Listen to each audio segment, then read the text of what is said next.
A great tomato mother sauce begins before the cooking, with the perfect balance between sweetness and acidity. So what is the tomato's mother sauce? Tomato, oil, salt, little garlic. As you can see, I bought 4 different varieties of tomatoes. So the question could be why I'm mixing different kind of tomatoes? Because of the balance of the flavor that I'm looking for. Since those 3, Piccadilly, grape and cherry, are known to be very sweet, we will chop them and we will cook them with skin and seeds and all that jelly water. Vine tomatoes are known to be too acidic, so I can't add them to the sauce with the skin, with the jelly water and the seeds, otherwise it would turn too acidic and bitter the sauce. What we're gonna do, on the smooth part, so know where the stem is, we have to crisscross them. Don't go too deep. With a serrated knife, just the skin, okay, criss and cross. So I said that we have to boil the tomatoes for some time. What does it mean sometimes? It depends on the size of the tomatoes, and especially time can change between ripe and firm tomatoes. The only way is to check and look. When they start running and getting longer or breaking in other spot, out of the water, cold water. Otherwise you risk to overcook them. So you have to check them one by one. Usually again, it's never more than a minute. Okay, this is ready. I cool it down. You see when it starts breaking, getting longer and enlarging like this is ready. Now, I'll show you how to clean them.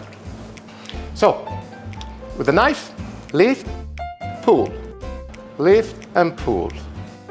Now that they are all peeled, we cut them in half, cut side down, half again. Now we have to remove all the jelly water and the seeds inside. But as you can see, this piece of tomato on the side, we have some flesh. So the rule is, whatever is flesh, we try to save it. The rest, we throw it in the bowl. So here, it's open on this side, so I go with my thumb in here. I take out this cluster of seeds and I break it and I let it drip. As you can see, I saved this bit of flesh. So now that those tomatoes are all clean, we chop the other tomatoes one by one. Ridiculous.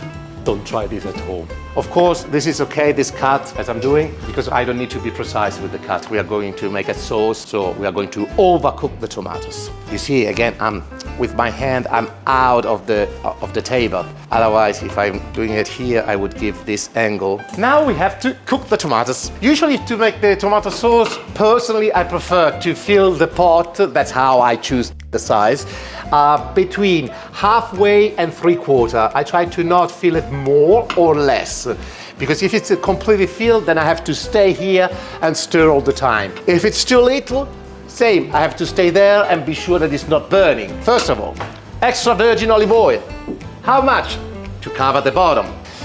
Garlic, we cut it in half, remove the heart, and again, as you can see, I'm keeping the garlic in big pieces, because what I want to do is to infuse the oil without burning the garlic. So here, what I'm looking for is flavor. As you can see, it's all off. Now, turn it on, medium-low. To overcook the tomatoes, when should we add the tomatoes in the pot? When we have medium heat. How do we know we have medium heat? Is when the garlic starts to sizzle. So now the garlic started to fry. Don't burn the garlic. I check that it's not changing color. The aroma is very nice. I leave the garlic in because I will take it out when we're going to refine the sauce. Now I would say it's time to add the tomatoes in. And watch. Immediately start stirring until the noise is gone. And this is a crucial step, very important. When I said before, the tomatoes already have the water we need. They are made of water, between 90 and 95%. It was medium heat instead of high and was stirring immediately. So I stressed the tomatoes. They already has released part of their water. So now the tomatoes are cooked in their own water. So I have a concentration of tomato flavor. And as you can see, already the bottom is full of water, of tomatoes water. Of course, I will add salt, because salt is for flavor and will help to extract faster tomatoes juices. Now, the sauce has to simmer. Never hard boil and never cook the tomatoes with the lid on top, okay? Always open. Now, we forgot about this. The tomato sauce is ready. Has cooked for ages. You see, they're all mashed, the tomatoes. With the taste. Okay, watch. Now we have to refine the sauce. And with this attachment here, this tool, so the tomatoes goes down here. There is a propeller that pushes the sauce. And the sauce, the clean and good sauce, comes out from those holes.